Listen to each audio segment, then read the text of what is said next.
ആര് ചെയ്തു ഈ തെറ്റ്? ആര് ചെയ്തു? കൊള്ള ആര് ചെയ്തു? ആരാണ് ജയിലിൽ പോകേണ്ടത്? വാസവനാണ് ജയിലിൽ പോകേണ്ടത്. നോക്ക്, ഞാൻ ഏറെ റെസ്പോൺസിബിലിറ്റി പറയാം. വാസവനും കടകംപള്ളി സുരേന്ദ്രനാണ് ജയിലിൽ പോകേണ്ടത്. മനസ്സിലായില്ലേ? ഇതിൽ ഞങ്ങൾക്കൊരു സംശയമില്ല. ഈ SIT ഈ കേരള പോലീസോ ഇവരുടെ അന്വേഷണത്തും ഒന്നും നടക്കില്ല, ഒന്നും തെളിവാവില്ല. ഏകദേശം 6 മാസമായി. ഇനിയും നമുക്ക് ആര് ചെയ്തു, ആരായിരുന്നു ഉണ്ണികൃഷ്ണൻ പോറ്റിയുടെ പിന്നിൽ, ഇത് ഇന്ന് വരെ സർക്കാരിന് ഈ കേരള പോലീസിനും കൃത്യമായി പറയാൻ കഴിയുന്നില്ല. അതൊന്ന്. രണ്ടാമത്തത്, ഒരു കണക്ക് തെളിവില്ല, ഒരു ഷെഡ് എവിഡൻസ് ഇല്ല, ഒരു അയോട്ട് ഓഫ് എവിഡൻസ് ഇല്ലാതെ ആണ് അറസ്റ്റ് ചെയ്തിരിക്കുന്നത്. അത് എന്തുകൊണ്ട് ചെയ്തു എന്നാണ് ചോദ്യം. ഞാനിപ്പോൾ ആരെയും ന്യായീകരിക്കാനല്ല, അത് ഞങ്ങളുടെ നിലപാടല്ല. പക്ഷെ എന്തുകൊണ്ട് ആ സമയത്ത് ഒരു തെളിവില്ലാണ്ട് ഇദ്ദേഹത്തിനെ അറസ്റ്റ് ചെയ്തു? ഇത് ചോദിക്കേണ്ട ഒരു ചോദ്യമാണ്.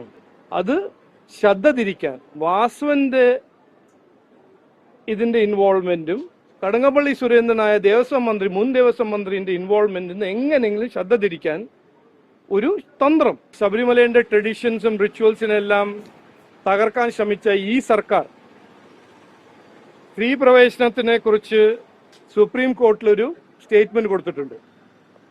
ഇന്ന് ഇലക്ഷന്റെ ഒരു മാസം 1.5 മാസം മുമ്പ് പെട്ടെന്ന് അവർക്ക് അയ്യപ്പ സംഗമവും അയ്യപ്പന്റെ എല്ലാം ഓർമ്മ വരുന്നുണ്ട്.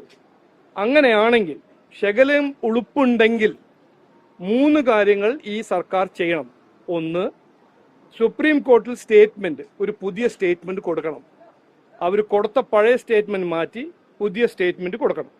രണ്ടാമത്തത്, ഈ ശബരിമല കൊള്ളേനെ കുറിച്ച് കേരള പോലീസിന് ഒന്നും ചെയ്യാൻ കഴിയുന്നില്ല എന്ന് സമ്മതിച്ച് CBIന് അന്വേഷിക്കാൻ ഒരു പെർമിഷൻ കൊടുക്കണം.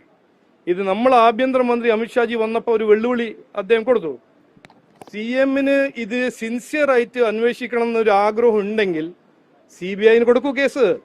കേരള പോലീസ് 6 മാസം അന്വേഷിച്ചതല്ലേ, അത് ഒന്നും ചെയ്തില്ലല്ലോ, ഒന്നും കണ്ടുപിടിച്ചില്ലല്ലോ. ഇനിയിപ്പോ CBIന് കൊടുക്കൂ. രണ്ടാമത്തത്.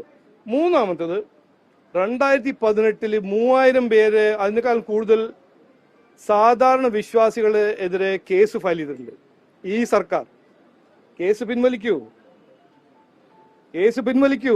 മാപ്പി ചോദിക്കൂ. ഇതാണ് 3 കാര്യങ്ങൾ ബഹുമാനപ്പെട്ട മുഖ്യമന്ത്രി ചെയ്യേണ്ടത്.